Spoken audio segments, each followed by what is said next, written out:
Adam n'a jamais cru aux histoires de fantômes. Pour lui, chaque chose, même la plus étrange, avait une explication logique. C'est pour cette raison qu'il n'a pas hésité une seconde à emménager dans cet immeuble ancien.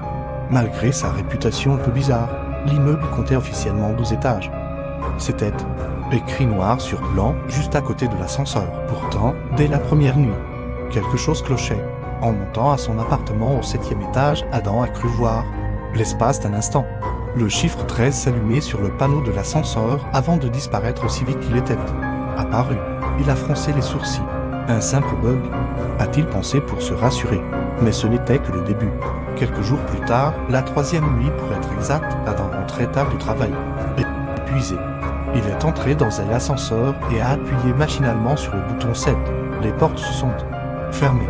L'ascenseur est monté 7, 8, 9, il ne s'est pas arrêté. Puis, brusquement, il s'était immobilisé dans un grincement métallique sinistre. Les portes se sont ouvertes lentement, révélant une scène de cauchemar. Devant lui s'étendait un couloir sombre, poussiéreux, beaucoup plus vieux et délabré que le reste de l'immeuble. Les murs étaient fissurés. Les lumières clignotaient faiblement, et un air glacial lui a piqué le visage. Adam a baissé les yeux vers le panneau de l'ascenseur. Le chiffre était là, bien visible. 13, son cœur s'est serré.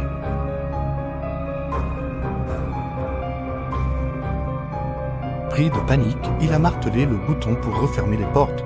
Mais rien ne se passait. Les commandes ne répondaient plus. Et c'est là qu'il l'a entendu, des pas lents, lourds, qui se rapprochaient inexorablement, d'une voix tremblante. Il a crié, il y a quelqu'un? Aucune réponse. Seulement le bruit n'est pas de plus en plus proche. Puis il a vu l'ombre. Une silhouette anormalement grande, effroyablement mince. Avec des bras si longs qu'il semblait toucher le sol, sa tête était penchée, comme si son cou était brisé. Une voix grave et rauque a murmuré depuis l'obscurité, « Tu n'aurais pas dû venir ici ?» Et à cet instant, les portes de l'ascenseur se sont refermées avec une violence inouïe. L'ascenseur a chuté dans le vide. Le lendemain matin, Adam s'est réveillé dans son lit. Couvert de sueur froide, le soleil filtrait à travers la fenêtre. Juste un cauchemar, a-t-il murmuré, soulagé. Mais en se dirigeant vers la salle de bain, il a remarqué quelque chose sur son bras. Des marques noires, l'empreinte parfaite de plusieurs doigts. Ce n'était pas un rêve. Complètement troublé, Adam a décidé de parler au vieux gardien de l'immeuble. Quand il a mentionné le 13e étage, le visage du vieil homme est devenu blême. Après un long silence, le gardien a dit « Cet étage n'existe pas pour tout le monde ».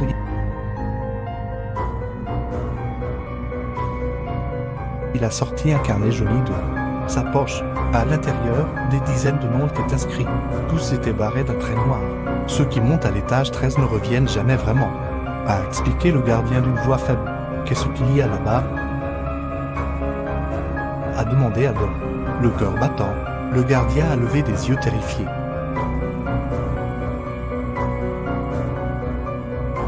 Quelque chose qui vit dans l'immeuble. Quelque chose qui prend des visages pour survivre cette nuit-là. Adam était terrifié à l'idée de prendre l'ascenseur, mais il n'a pas eu le choix. Il est entré, mais n'a touché à aucun bouton. L'ascenseur est descendu, puis est remonté tout seul. 78 91 03. Les portes se sont ouvertes. Le couloir était là, mais cette fois, il était rempli de personnes immobiles. Adam a reconnu ses voisins, mais leurs yeux étaient entièrement noirs. Leurs bouches étaient grandes ouvertes, figées dans un cri silencieux et éternel. L'ombre est apparue derrière lui. Cette fois, elle avait son visage. Elle a parlé avec sa propre voix, tentant interminé. Adam a senti un froid glacial envahir chaque parcelle de son corps, avant que tout ne devienne noir. Il a entendu ces derniers mots, murmurer à son oreille. Désormais c'est toi le gardien. Quelques mois plus tard, de nouveaux locataires emménageaient. Un jeune homme s'était approché du gardien et a demandé, curieux, excusez-moi, il n'y a vraiment que 12 étages ici? Le gardien a souri doucement, un sourire vide, un sourire terriblement familier. Oui, a-t-il répondu calmement avec la voix d'Adam. L'ascenseur fait parfois des erreurs. Merci d'avoir regardé. Si vous aimez les histoires qui donnent des frissons, n'oubliez pas de vous abonner pour ne rien manquer. À la prochaine.